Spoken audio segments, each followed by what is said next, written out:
Okay, I'm just going to dive in a little bit on this one. MVP versus MLP. Rachel, do you know what an MLP is? I only know what an MVP is. The most valuable player. Most valuable person? Thank you. So Tell this me, is, Katrina. yeah, this is actually so it's the minimally viable product versus Yes. minimally lovable product. Ooh. Don't we feel like You there's a mental shift there of something being viable versus something being lovable? Yeah. And in fact, it kind of taps into my previous managing designer days. And I have talked about this before, where one of them introduced me to the concept of killing my darlings. Oh, And yes. the whole concept is like, I love this, but it's still sometimes you got to put it down. And so I actually really like that there's an MLP because as startup leaders, as founders, we get so caught into the vision that we sometimes can't put it down. And so I think saying minimally lovable product shows that you can have value with just a little. There can be love that then blossoms. Yes. Welcome to Manage Chaos Podcast, where we give you the startup business rundown in less time than it takes for you to get to work. I'm Katrina Purcell. And I'm Rachel Anderson. And today we're going to talk about strategies for developing and launching a minimally viable or minimally lovable product to test your ideas and, more importantly, gather customer feedback. You want the feedback. This is a hill I will die on, Rachel, that when As you people put should. these things out in the market and they get what they view as negative feedback or constructive feedback, they ignore it.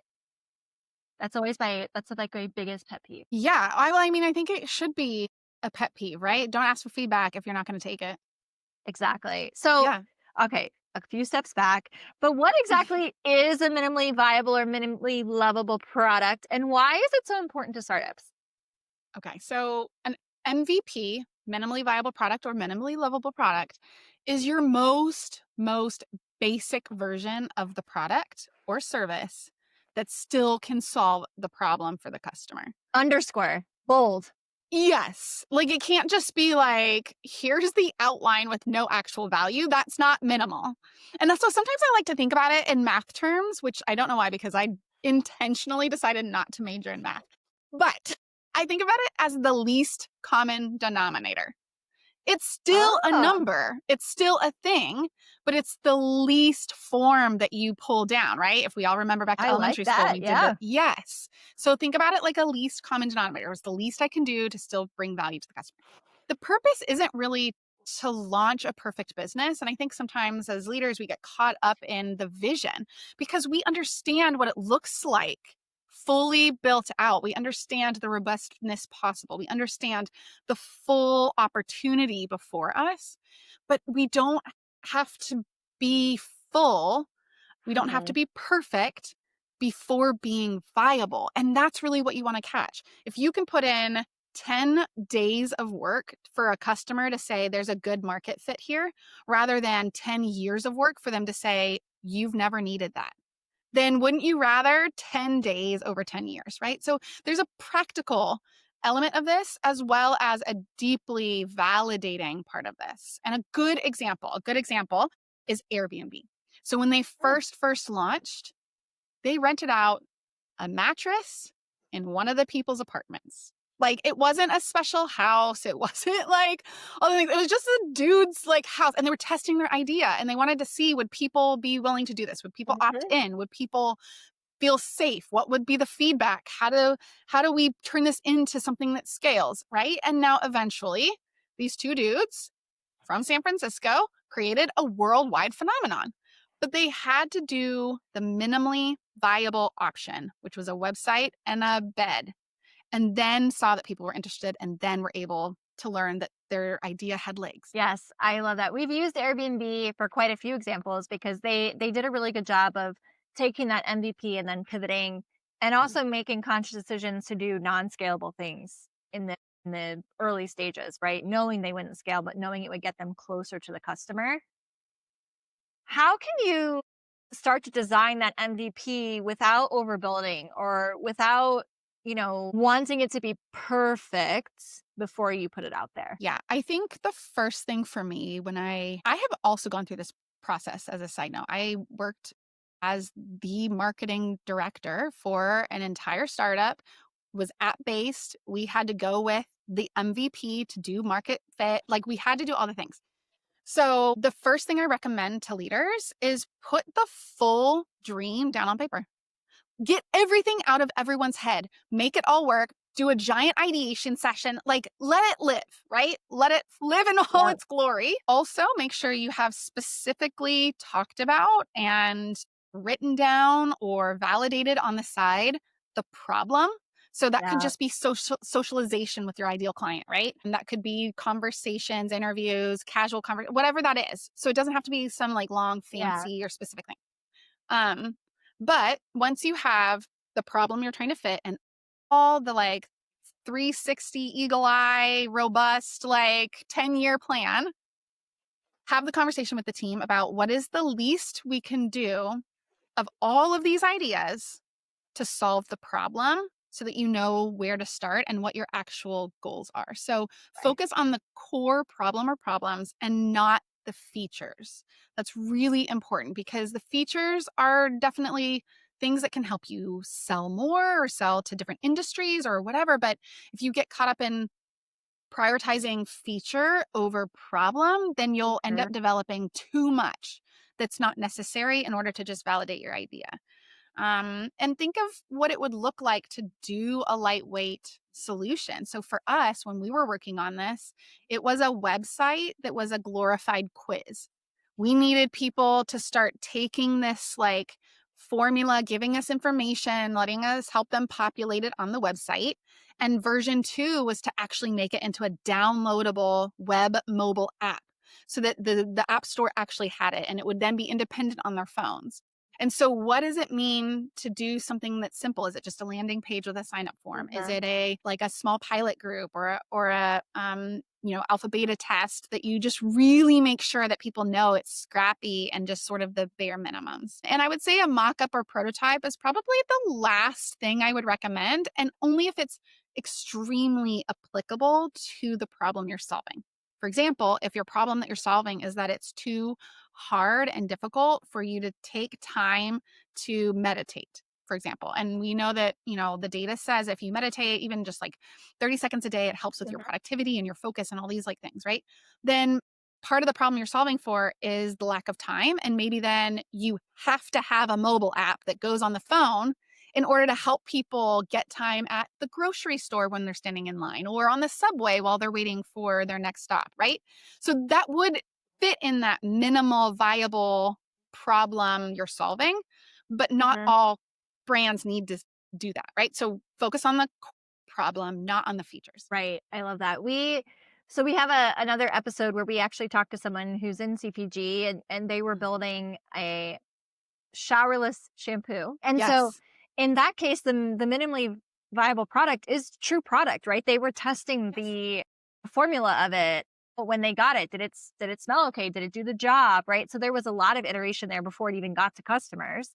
And so I think sometimes we think of a minimally viable product as something that immediately goes to a customer. But in Mhm. reality, your internal team can also test and provide feedback. So how does that feedback from your internal team or from external customers start to shape the next steps that you should take? Yeah, it's a really good question. I think that the biggest downfall is that leaders don't get specific enough when they ask about feedback. You should treat this in some ways like a science experiment. What is the question that you have on the table? Is it, does this product work? Because that's probably too vague. You need to have a specific question that you can test. So, is it, does this product clean the grease out of hair? That is a very specific question because people are going to say clean is different things. Maybe clean is shiny to one person. Maybe it's how the hair feels. Maybe it's literally how much grease there is, right? And so getting really specific about your questions and avoiding generalities is going to be a really important part of getting real feedback that can become actionable? Another great question you should ask, especially if you're doing I'm going to call it a sub launch, just meaning like there's lots of terms that you use for it, but it's not the wide availability to market. Maybe it's like Mhm. we said, a pilot group or a test group or whatever, and ask them, would you pay for this? I had someone who asked me this the other day. She like handed me some homemade treats that she's thinking about making as part of her business. And she hit my sweet spot, which is butterscotch. I love anything that has butterscotch chips in it. I don't know. Like, oh, Werther's original. Because Yes, I'll you're be a 80 extreme today. 80-year-old grandmother? Yeah. 100%. I'll be 80 today. It's fine. I love it. And so the second I ate it, I was like, oh my gosh, you have butterscotch in this. And she's like, yes. And it was like, nobody ever guesses it because most people aren't as into it as I am. Obsessed But with anyway, butterscotch? Yeah. her very first question after I'd eaten one was, would you pay for this? And I said, What a great yes, absolutely. But what a great question. I feel like all too often we're building what we think solves the problem, but we never actually ask somebody, are they willing to pay to solve the problem? Yes, exactly. And another really good, smart question is, what's missing? I like to ask this question a lot when I'm interviewing people, or if I've ever been part of like job interviews, to like closing sales calls, to like exploration and ideation. My favorite question is, what's a question I didn't know to ask you that you need to tell me? And it just opens it opens the spectrum. If you're thinking about camera, the aperture like boom, goes really, really broad. But it actually often, like I would say 9.9 times out of 10, there's an answer. And so the version of that for product is, what's missing? Mhm. I gave you all these things. What's missing? Is it texture? Is it flavor? Is it, a scent? Is it whatever the thing is? Yeah. And then how did you actually use it? We have a lot of assumptions, but we see all the time, especially in pharmaceuticals, like people will develop something for one purpose and then all of a sudden realize that people use it for something totally different. And Yeah. that is so normal that you're leaving money on the table if you don't ask how people are actually using it and either confirming your hypothesis, going back to the scientific theory, Mhm. or allowing this to pivot why you offer something or what you do with it. Maybe it becomes a secondary offering and the Right. original use is the first, or maybe you decide that's not worth it at all and we're going to pursue this other route.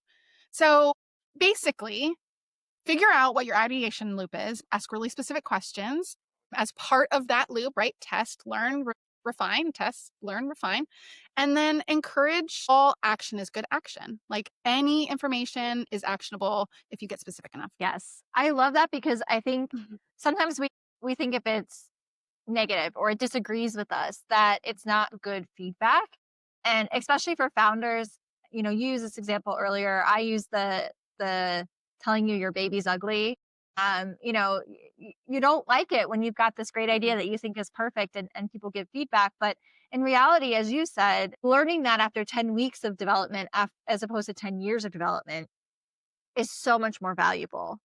Right? And I think we tend to wanna get things out there. We're worried people will steal our idea, right? We're Yeah. worried that, but the thing is, we've talked about this on other episodes, it's impossible to truly steal it, right? Because everyone's gonna Mhm. implement in a different way. And so really getting out there, getting real feedback is just so important to the success of both your product and your company. Yeah. And truthfully, okay, we're going to make an experiment right now. If you're listening, think of your favorite product, whatever that is, a shampoo, a technology, an app, a clothing line, whatever. I would put real money down that that is not the first version of whatever the thing is that you love.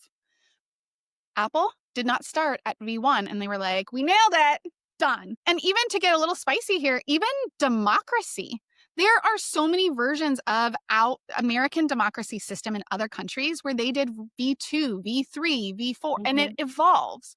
So there's almost nothing that you love that was the first version. Even humans, right? We grow every year, we change, and we're not the same. So it's a tough thing to think that you may not have thought of something perfect, but if you accept that it's just not going to be right out the gate, we're going to do an MVP and then we're going to ask for real feedback and we're going to develop that as we go, then you'll make that perfect. Yeah, I love that. So, we talk through common pitfalls, right? Let's not overbuild. Let's test. Let's take all the feedback we get as helpful, positive feedback, right? Even Mhm, if the mhm. feedback is something could be better, you can spin that to be positive. Don't wait for perfect before you show it because you might be waiting a really long time. And let's not confuse MVP for half broken, right? So Yeah. MVP should work. It should still solve the core problem because part of what you're testing is whether or not people will pay to solve their problem. Yes. So please subscribe to Manage Chaos Podcast on your preferred podcasting platform, especially YouTube, as we work to increase our subscriber numbers there. Please comment and let us know topics you'd love us to cover or guests that you feel like we should have on. And we will see you on the next episode of Manage Chaos Podcast. Outsourcing your US tech talent shouldn't be hard. With Pobble.io, we deliver high-quality teams on demand and provide huge cost savings to your business. Try it now at Pobble.io. Mention the amazing guys at Manage Chaos when you email us and get a free market data report. Email contact@Pobble.io.